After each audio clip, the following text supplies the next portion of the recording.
Hello friends, competition community में आपका बहुत बहुत स्वागत है। मैं हूं सुचिता गढ़ीवाल और मैं आपको पढ़ाने वाली हूं मध्य प्रदेश के भूगोल से संबंधित वस्तुनिष्ठ प्रश्न। आप सभी को पता है कि एमपीपीएससी का एग्जाम जस्ट हमारे सामने है और इस एग्जाम की अच्छे से तैयारी करने के लिए हम आपके लिए वस्तुनिष्ठ प्रश्नों की सीरीज लेकर आए हैं, जिसमें हमारा पहला प्रश्न है, मध्य प्रदेश के राज्य के पशु के बारे में असत्य कथन बताइए।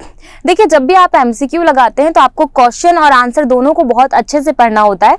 तो इसमें आपसे पूछा है मध्य प्रदेश के राज्य की पशु के बारे में असत्य कथन बताइए, अर्थात आपको एक गलत कथन का चयन करना है।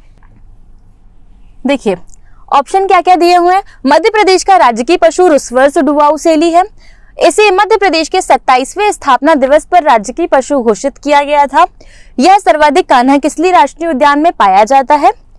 सभी कथन सत्य हैं। अब ये है मध्य प्रदेश का राज्य की पशु, जो कि है एक बारहसिंगा। देखिए, इस बारहसिंगा के बारे में थोड़ी डिटेल देख लेते हैं। यह बारहसिंगा मध्य प्रदेश के 25वें स्थापना दिवस पर वर्ष 1981 में मध्य प्रदेश का राज्य की पशु घोषित किया गया था। यह बारहसिंगा सर्वाधिक कान्हा-किसली राष्ट्रीय उद्यान में पाया जाता है।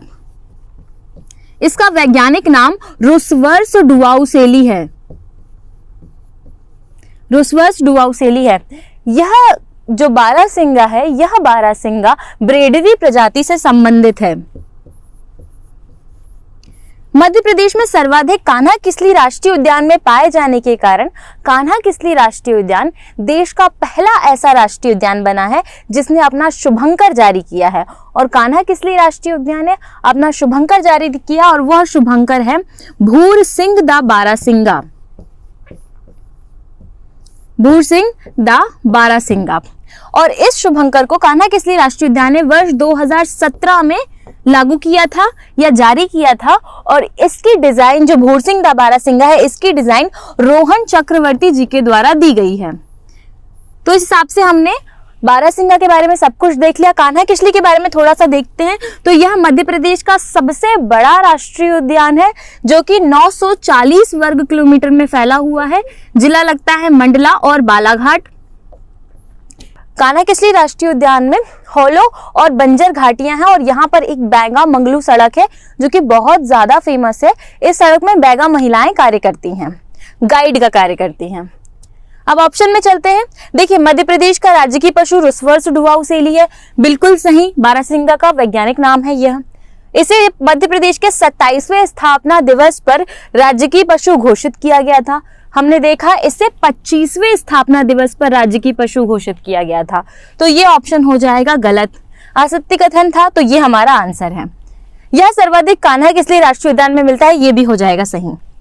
क्वेश्चन नंबर 2, मध्य प्रदेश के राज्य की गीत का वर्णन सर्वप्रथम किस किताब में किया गया था। ऑप्शन नंबर 1, अमृत से नदी नर्मदा, एक रानी ऐसी भी, प्रणाम मध्य प्रदेश दर्शन।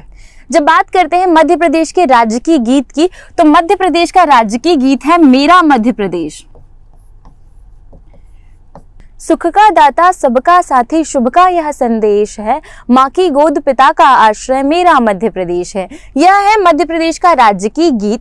इसकी रचना की थी महेश श्रीवास्तव जी के द्वारा और इस गीत का गायन किया था शांतनु मुखर्जी ने या फिर शान ने।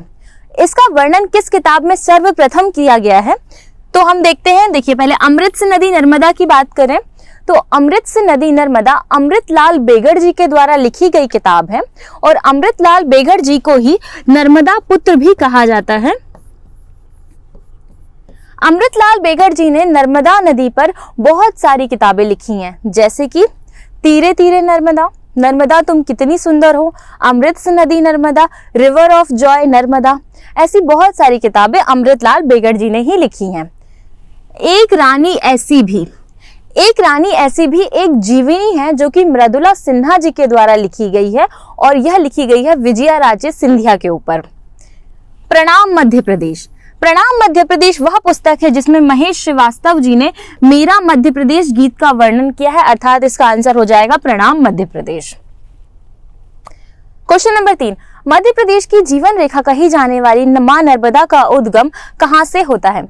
ये क्वेश्चन आपने बहुत बार देखा होगा, पर हमने यहाँ पे इसके आंसर अलग अलग रखे हैं। देखिए, पहला है बरघाट, पुष्पराजगढ़, फूलबाग और देपालपुर। तो इसका आंसर, आपको सबसे पहले इसका आंसर जानने के पहले नर्मदा नदी के बारे में कुछ डिटेल बता देते हैं। देखिए, यह है मां नर्मदा। नर्मदा जो है वो भ्रंश घाटी में बहती है।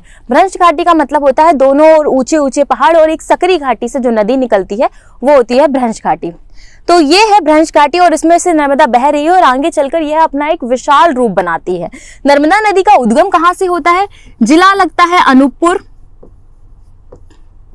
क्षेत्र लगता है अमरकंटक, अमरकंटक के अंदर तहसील लगती है पुष्पराजगढ़। पुष्पराजगढ़ के भी अंदर एक सरोवर है जिसका नाम है सरस्वती सरोवर, और सरस्वती सरोवर के भी भीतर में एक कुंड है जिसको कहा जाता है नर्मदा कुंड। यहां से नर्मदा नदी का उद्गम होता है। देखिए, एग्जाम में आपसे क्वेश्चन कहीं से भी पूछ सकता है। आपको हो सकता है ऑप्शन में अनूपपुर ना मिले या अमरकंटक ना मिले, आपको ऑप्शन में सरस्वती सरोवर मिल जाए या फिर पुष्पराजगढ़ मिल जाए। तो आपको हर तरीके से तैयार रहना है कि क्वेश्चन जैसा भी पूछे हमें उसका आंसर आना चाहिए। नर्मदा नदी की बात करते हैं तो इसकी कुल लंबाई 13-12 किलोमीटर है, जिसमें से 10-77 किलोमीटर यह केवल मध्य प्रदेश में बहती है। नर्मदा नदी मध्य प्रदेश के साथ साथ महाराष्ट्र और गुजरात राज्यों में भी बहती है। नर्मदा नदी का जो नर्मदा कुंड है, इसी के नाम से आपको याद रखना है कि रेवा कुंड। देखिए, नाम एक ही है, नर्मदा नदी का नाम ही रेवा है, लेकिन रेवा कुंड अमरकंटक में ना होकर ये मांडू में स्थित है, जो कि रानी रूपमती महल के अंदर है। क्वेश्चन नंबर 4, मध्य प्रदेश के संबंध में सत्य कथन बताइए। अब आपको क्या देखना? सत्य देखना है, मतलब सही कथन बताना है। यह गोंडवाना लैंड का भाग है। इसे हृदय प्रदेश व हीरा स्टेट भी कहा जाता है। विभिन्न प्रकार की संस्कृति के कारण इसे लघु भारत कहा जाता है, और उपयुक्त सभी। इसमें आप अगर अच्छे से देखेंगे तो मध्य प्रदेश की डिटेलिंग दी है, मतलब मध्य प्रदेश का सामान्य परिचय पूछा है। तो सबसे पहले हम जब मध्य प्रदेश की बात करते हैं तो मध्य प्रदेश भारत के एकदम मध्य में है, इस कारण से इसका नाम मध्य प्रदेश है। साथ ही साथ में इसे हृदय प्रदेश भी कहा जाता है। हृदय प्रदेश, इसे भारत का दिल भी कहा जाता है।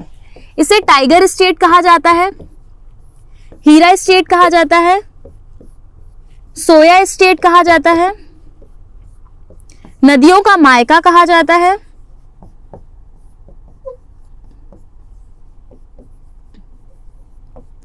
मध्य प्रदेश को ये सारे नाम देने के अलग अलग कारण हैं। जैसे कि मध्य प्रदेश को हृदय प्रदेश कहते हैं क्योंकि हृदय की तरह एकदम दिल में है भारत के। टाइगर स्टेट इसलिए कहते हैं क्योंकि मध्य प्रदेश में, भारत में सर्वाधिक टाइगर मध्य प्रदेश के अंतर्गत ही आते हैं, और सेकंड नंबर में कर्नाटका आता है। हीरा स्टेट की बात करें तो भारत में सर्वाधिक हीरे का उत्पादन मध्य प्रदेश से होता है। वहीं सोया स्टेट की बात करें तो ऐसा नहीं कि मध्य प्रदेश सोया हुआ स्टेट है, बल्कि मध्य प्रदेश भारत में सर्वाधिक सोयाबीन का उत्पादन करता है। भारत के कुल सोयाबीन के 80% उत्पादन मध्य प्रदेश में होता है। नदियों का मायका, मध्य प्रदेश में छोटी बड़ी नदियां मिलाकर लगभग 207 नदियों का उद्गम होता है। इस कारण से मध्य प्रदेश को नदियों का मायका भी कहा जाता है। तो देख लेते हैं। हाँ, एक और चीज है, मध्य प्रदेश को लघु भारत भी कहते हैं। क्यों? क्योंकि भारत में जिस प्रकार से विभिन्न प्रकार की संस्कृति है, तो वैसे ही मध्य प्रदेश में भी विभिन्न प्रकार की संस्कृति पाई जाती है, इस कारण से इसे लघु भारत भी कहते हैं। तो ऑप्शन नंबर ये, यह गोंडवाना लैंड का भाग था। जब पृथ्वी दो भागों में बटी हुई थी, एक था अंगारा लैंड और दूसरा था गोंडवाना लैंड, तो यह बिल्कुल सही है कि मध्य प्रदेश जो है वो गोंडवाना लैंड का भाग था। इसे हृदय प्रदेश व हीरा स्टेट भी कहा जाता है, ये भी सही है। विभिन्न प्रकार की संस्कृति के कारण इसे लघु भारत कहा जाता है, ये भी सही है। तो ऑप्शन नंबर डी, उपयुक्त सभी। मध्य प्रदेश के पूर्वी बिंदु से पश्चिमी बिंदु के मध्य समय अंतराल कितना है? जब हम बात करते हैं समय अंतराल की, तो आपको पता होगा कि जो टाइम जोन चलते हैं ना, इन्हें ही समय अंतराल में गिना जाता है, जो कि देशांतरों से डिसाइड होते हैं। अब बात कर लेते हैं मध्य प्रदेश का समय अंतराल कितना है। 32 मिनट 2 घंटे 30 मिनट 2.30 घंटे। ठीक, अब इसका मतलब ये है कि 32 मिनट 2 घंटे 30 मिनट 2.5 घंटे। अब देखिए, आपको कैसे याद रखना है, जब भारत की एक जगह से दूसरी जगह की दूरी पूछी जाती है कि भारत के पूर्व से पश्चिम की मध्य दूरी कितनी है, तो ये आती है 2 घंटे के आसपास। तो वहीं मध्य प्रदेश के सबसे पूर्वी जिले और सबसे पश्चिमी जिले के मध्य की दूरी 30 मिनट है। 30 मिनट। ठीक, अब सबसे पूर्वी हिस्सा कौन सा है, सबसे पश्चिमी हिस्सा कौन सा है? भारत के नक्शे पे जिस तरफ में पश्चिम बंगाल है वो हिस्सा पूर्वी हिस्सा है। तो सबसे ज्यादा पूर्वी जिला हो गया सिंगरौली, वहीं सबसे ज्यादा पश्चिमी जिला हो जाएगा अलीराजपुर, जो कि नया जिला बना हुआ है। अब इन दोनों के मध्य जो स्पेस है, जो दूरी है, वो लगभग 30 मिनट है। तो इस हिसाब से इस क्वेश्चन का आंसर हो जाएगा ऑप्शन नंबर सी। मध्य प्रदेश के क्षेत्रफल पर विचार कीजिए। अब हमको मध्य प्रदेश के क्षेत्रफल के बारे में बात करना है। मध्य प्रदेश भारत के कुल क्षेत्रफल का 10.38% में फैला है। मध्य प्रदेश की उत्तर से दक्षिण की लंबाई 605 किलोमीटर स्क्वायर है। मध्य प्रदेश का कुल क्षेत्रफल 3,08,245 किलोमीटर है। मध्य प्रदेश का कुल क्षेत्रफल 3,08,252 वर्ग किलोमीटर है। जब हम बात करते हैं मध्य प्रदेश की, तो मध्य प्रदेश की उत्तर से दक्षिण तक की लंबाई 605 किलोमीटर स्क्वायर है। वहीं मध्य प्रदेश के पूर्वी भाग से पश्चिमी भाग तक की लंबाई, अर्थात सिंगरौली से अलीराजपुर तक की लंबाई 870 किलोमीटर है। मध्य प्रदेश के क्षेत्रफल की बात करें तो मध्य प्रदेश का क्षेत्रफल 3,08,252 वर्ग किलोमीटर है।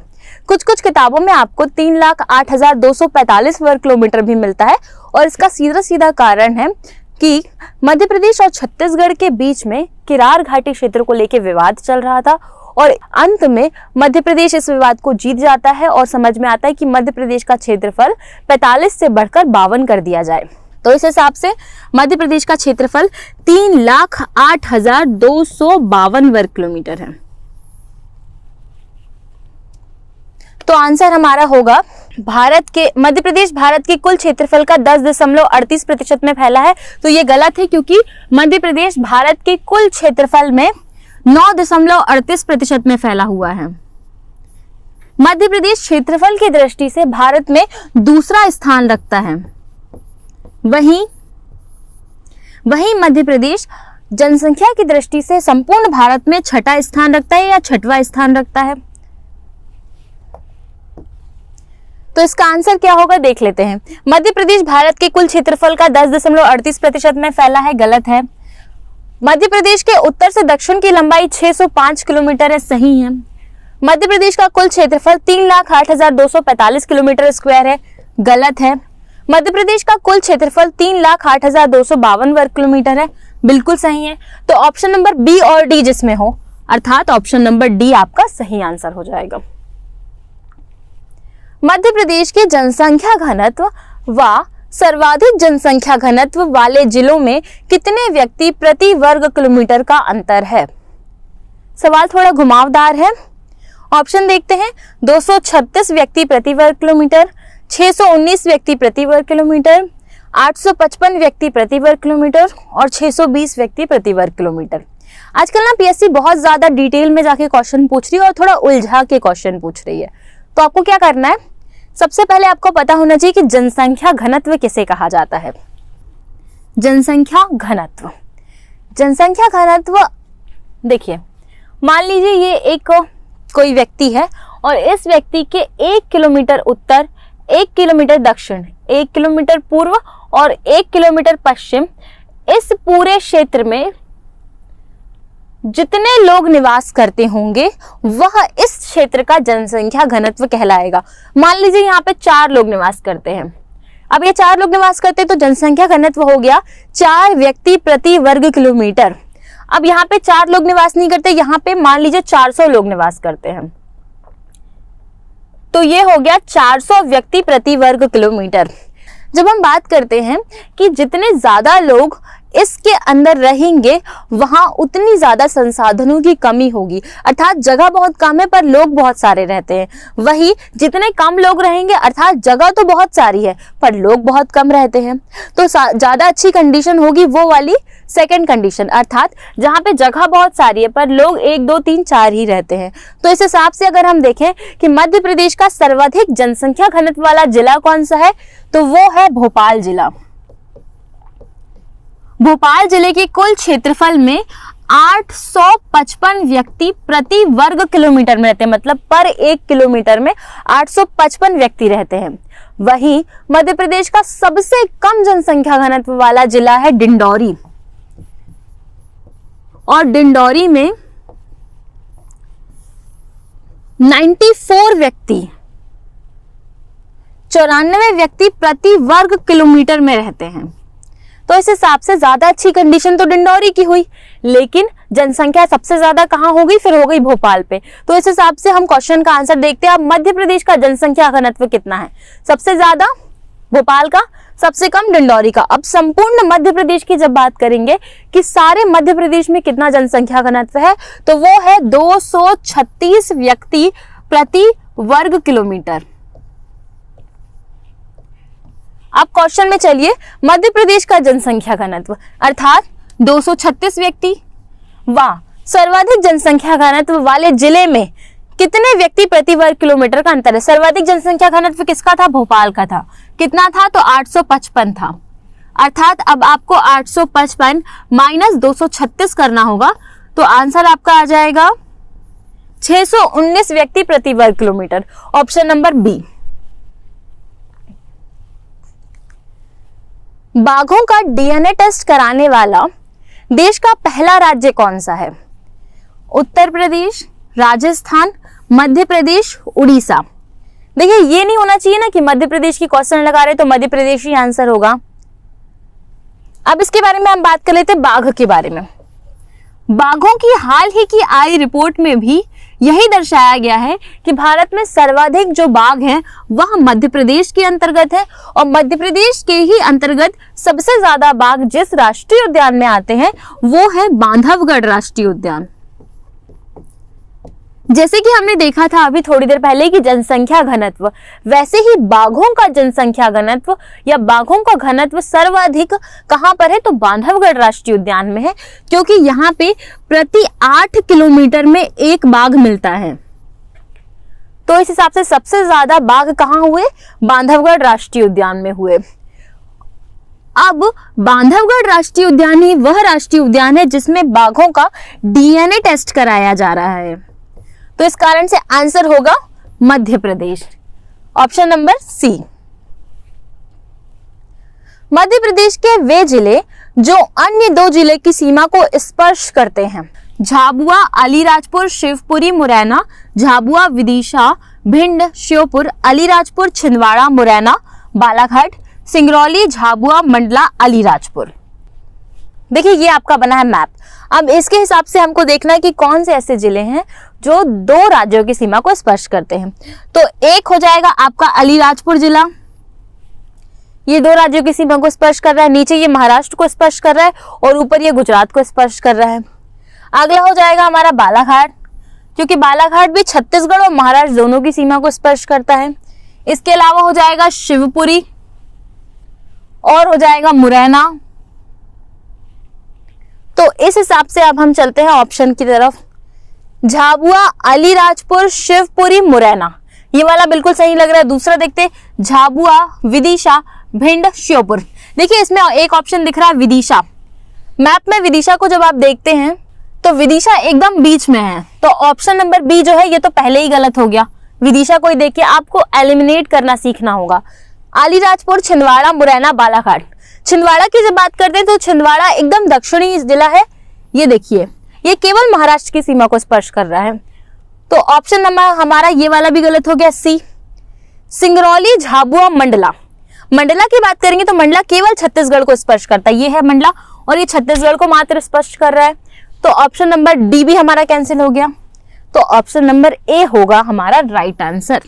अब आपको समझ में होगा कि हमको एकदम इजी तरीके से अब हम एग्जाम नहीं निकाल सकते, हमको एग्जाम में बहुत डिटेल में जाना होगा। और दूसरी चीज, अगर आपको लग रहा है कि मैप थोड़ा कठिन है, हर एक जिले की लोकेशन याद करना, तो ये आपको एकदम से नहीं होगा, ये धीरे धीरे होगा। धीरे धीरे आपको लोकेशन भी याद हो जाएगी कि कौन सा जिला कहां पर स्थित है।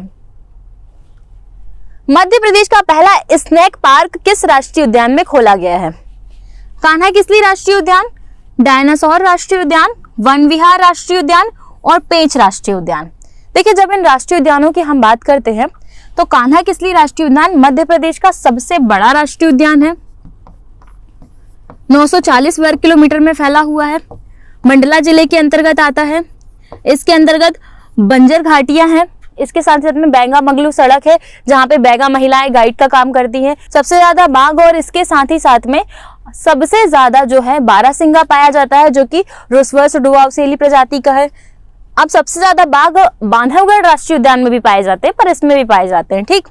डायनासोर राष्ट्रीय उद्यान, डायनासोर राष्ट्रीय उद्यान मध्य प्रदेश के धार जिले के अंतर्गत आता है। यहाँ पर डायनासोर के अंडों को संरक्षित करके रखा गया है और विभिन्न प्रकार के जीवाश्मों को संरक्षित करके रखा गया है। वन विहार राष्ट्रीय उद्यान, वन विहार राष्ट्रीय उद्यान भोपाल में स्थित है। मध्य प्रदेश का दूसरा सबसे छोटा राष्ट्रीय उद्यान है, सबसे छोटा नहीं, दूसरा सबसे छोटा राष्ट्रीय उद्यान है, भोपाल में स्थित है। और यही राष्ट्रीय उद्यान है जिसके अंदर स्नैक पार्क खोला गया है। पेंच राष्ट्रीय उद्यान की बात करेंगे। पेंच राष्ट्रीय उद्यान छिंदवाड़ा जिले के अंतर्गत आता है। भारत का पहला रामायण कला संग्रहालय कहाँ स्थित है? मध्य प्रदेश की बात नहीं हो रही, भारत की बात हो रही है। तो भारत का पहला रामायण कला संग्रहालय कहाँ पर स्थित है? चित्रकूट, हरिद्वार, ओरछा, अयोध्या। देखो चारों भगवान राम से संबंधित हैं, तो इसका आंसर होगा आपका ओरछा। ओरछा कहाँ पर स्थित है? तो ओरछा जो है मध्य प्रदेश का नया जिला बना है, निवाड़ी, और निवाड़ी जिले के अंतर्गत ओरछा आता है। निवाड़ी जिले में 3 तहसीलें हैं, एक है ओरछा, दूसरा है निवाड़ी, तीसरा है पृथ्वीपुर। तो वही ओरछा की बात हो रही है। अब ये जो ओरछा है ना, इसे यूनेस्को ने अपनी विश्व धरोहर की अस्थायी सूची में शामिल किया है। इसके साथ ही साथ में ये जो निवाड़ी जिला है, इसका गठन हुआ था 1 अक्टूबर 2018 को, और यह मध्य प्रदेश का 52वां जिला बना है। वह सबसे नया जिला बना है। किस संभाग के अंतर्गत आता है? तो ये आता है सागर संभाग के अंतर्गत। किस जिले से अलग होकर बना है? तो टीकमगढ़ जिले से अलग होकर बना है। घातक पशु बीमारियों के लिए वैक्सीन बनाने वाली प्रदेश की एकमात्र बायोलॉजिकल लैब कहाँ स्थित है? जबलपुर, महू, भोपाल, सागर। इसका आंसर हो जाएगा महू। महू कहाँ स्थित है आपको पता होना चाहिए। तो महू जो है यह इंदौर में स्थित है। इंदौर में स्थित है। महू वही स्थल है जहां पर भीमराव अंबेडकर जी जैसे महान व्यक्तित्व का जन्म हुआ। ये वही स्थल है जहां पे मामा टाट्या भील जैसे महान क्रांतिकारी की समाधि है। महू वही स्थल है जहां से चंबल नदी का उद्गम होता है, और महू में ही पाताल पानी जलप्रपात स्थित है, जो कि चंबल या फिर चोरल नदी पर स्थित है। देखो इसके 2 साक्ष्य मिलते हैं, या तो पाताल पानी को हम चंबल में मानते हैं या तो हम चोरल में मानते हैं। ठीक है। एमवाय हॉस्पिटल के संबंध में असत्य कथन छाटिए। देखिए जब एमवाय हॉस्पिटल की बात होती है तो आपको पता होना चाहिए ये कहां पर स्थित है। तो यह हॉस्पिटल इंदौर में स्थित है। Option number A, MY hospital की स्थापना यशवंतराव होलकर के नाम पर की गई है। एमवाय हॉस्पिटल की स्थापना वर्ष 1955 में इंदौर जिले में की गई थी। एमवाय हॉस्पिटल में मध्य प्रदेश का प्रथम बोन मैरो ट्रांसप्लांट सेंटर खोला गया है। उपयुक्त में से कोई नहीं। आपको क्या छाटना है? असत्य छाटना है, मतलब गलत कथन छाटना है। जब बात करते हैं कि एमवाय हॉस्पिटल इंदौर में खोला गया है और इंदौर के किस क्षेत्र में खोला गया है, तो जिस तरफ हम राजवाड़ा वाली रोड में जाते हैं ना, तो राजवाड़ा की तरफ में एमवाय हॉस्पिटल खोला गया है। इसके साथ ही साथ में इसे वर्ष 1955 में ओपन किया गया था। यह किसके नाम पे? तो महाराजा यशवंतराव होलकर के नाम पे एमवाय हॉस्पिटल ओपन किया गया है। इसके साथ में ही आपको पता होना चाहिए कि महाराजा यशवंतराव का संबंध सीधे सीधे अहिल्याबाई होलकर जी से है। अहिल्याबाई होलकर जी के जो सेनापति थे तुकोजी राव होलकर, उनके बेटे रहे हैं यशवंतराव होलकर। और यह एकमात्र ऐसा सेंटर है जिसमें bone marrow transplant centre open किया गया है। तो ये तीनों ऑप्शन सही हो जाएंगे। तो ऑप्शन नंबर डी इसका आंसर होगा, उपयुक्त में से कोई नहीं, क्योंकि असत्य पूछ रहा था इस कारण से। मध्य प्रदेश के गठन के पूर्व मध्य प्रदेश राज्य का कुल क्षेत्रफल कितना था? मध्य प्रदेश का गठन कब हुआ है? वो हुआ है 1 नवंबर 1956। और इसके बाद मध्य प्रदेश का पुनर्गठन कब हुआ है? तो 1 नवंबर वर्ष 2000। तो ये पूछ रहा है 1 नवंबर वर्ष 2000 के पहले मध्य प्रदेश का कुल क्षेत्रफल कितना था? तो मध्य प्रदेश का कुल क्षेत्रफल था 443446।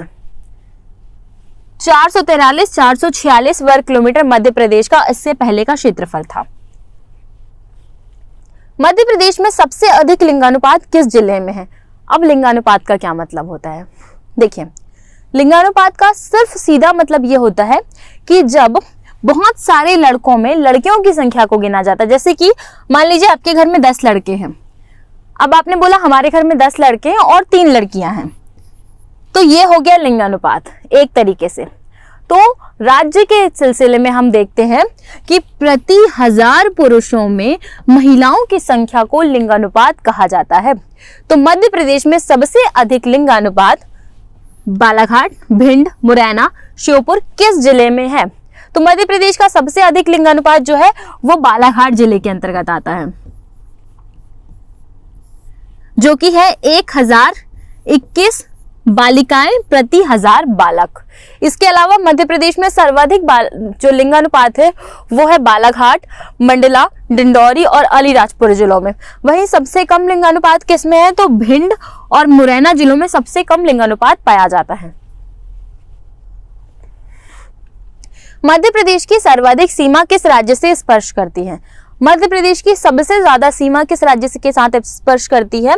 तो देखिए, ये हो गया मध्य प्रदेश, उत्तर, दक्षिण, पूर्व, पश्चिम।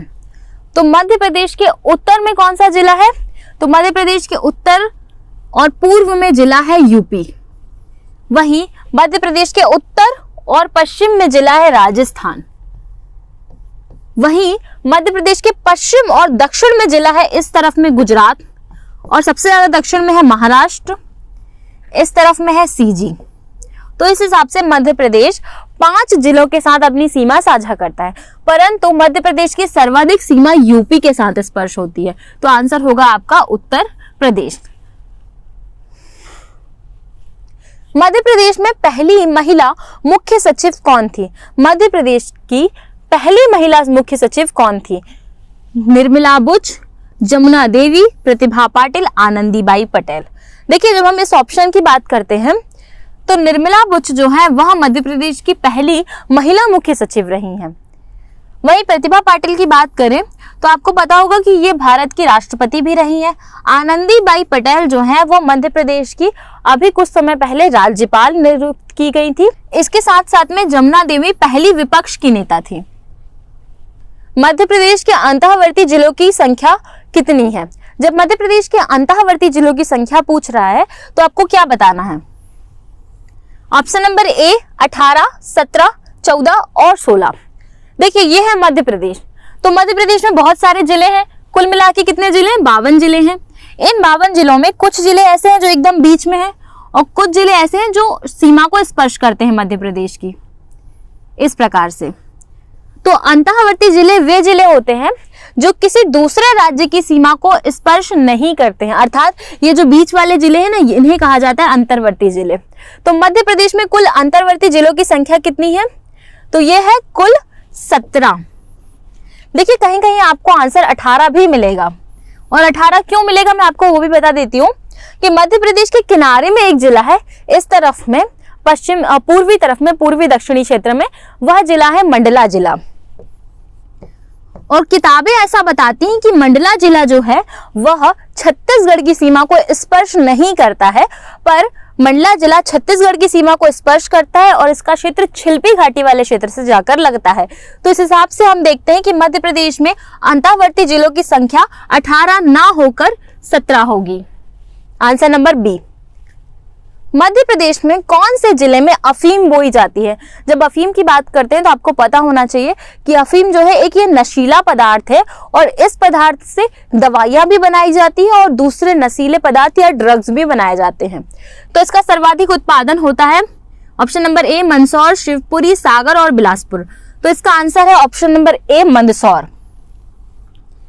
जब अफीम की बात हुई है तो आपको पता होना चाहिए कि गांजा, मध्य प्रदेश में सर्वाधिक गांजा कहां बोया जाता है?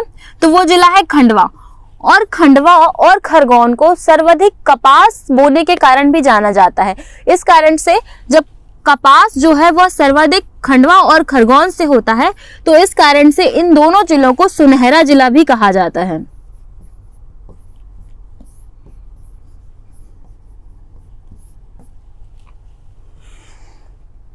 मध्य प्रदेश में पहली उद्योग नीति कब लागू की गई थी?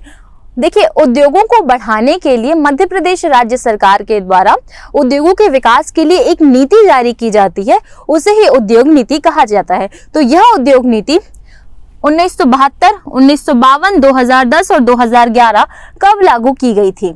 तो इसका आंसर होगा 1972 में। 1972 में मध्य प्रदेश की पहली उद्योग नीति लागू की गई।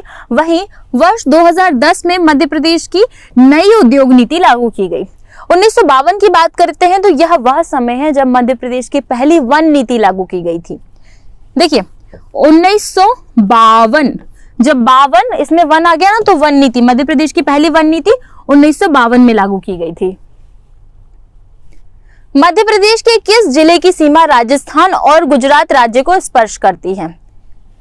रतलाम, अलीराजपुर, नीमच और झाबुआ।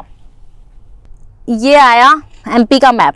हमें क्या देखना था? मध्य प्रदेश की कौन सी सीमा गुजरात और राजस्थान दोनों राज्यों को स्पर्श करती है। तो आप अच्छे से देखेंगे तो अलीराजपुर जो है वो महाराष्ट्र और गुजरात को स्पर्श करता है, और राजस्थान और गुजरात की सीमा जो है वो झाबुआ जिले के साथ लगी हुई है। तो आंसर होगा झाबुआ। ठीक, तो इसका आंसर होगा आंसर नंबर डी, झाबुआ। वहीं जब पूछ ले महाराष्ट्र और गुजरात के साथ सीमा, तो फिर अलीराजपुर लगाता है। मध्य प्रदेश के राज्य की गान के रचनाकार कौन है? इसका आंसर मैंने पहले वाले क्वेश्चन में दे दिया था, आपको पता होना चाहिए। ऑप्शन है शांतनु या Shaan Mukherjee, option number B Anil Madhav Dave, option number C Mahesh Shrivastava, option number D Sunil Jha. इसका आंसर आप देंगे हमें कमेंट में। मध्य प्रदेश के प्रथम मुख्यमंत्री कौन थे? देखिए, मध्य प्रदेश के प्रथम मुख्यमंत्री की जब हम बात करते हैं तो 1 नवंबर 1956 में जब मध्य प्रदेश का गठन किया गया था तो मुख्यमंत्री बनाया गया था पंडित रविशंकर शुक्ल जी को। और पंडित रविशंकर शुक्ल जी जो थे वो अनिर्वाचित मुख्यमंत्री थे, अर्थात सीधा सीधा मतलब यह है कि इनका निर्वाचन नहीं हुआ था, चुनाव नहीं हुआ था, इनका केवल चयन किया गया था। बताया गया था कि इन्हें अब जो है मध्य प्रदेश का मुख्यमंत्री बनाया जाएगा। इसके साथ ही साथ में इनकी मृत्यु हो जाती है दिसंबर में। जब इनकी मृत्यु होती है तो इसके बाद में नए मुख्यमंत्री बनाए जाते हैं जो होते हैं भगवत राव मंडलोई जी। तो मध्य प्रदेश के दूसरे मुख्यमंत्री जो बनते हैं, जो कि कार्यवाहक मुख्यमंत्री हैं, क्योंकि इनकी मृत्यु हो गई। और मृत्यु कैसे हुई?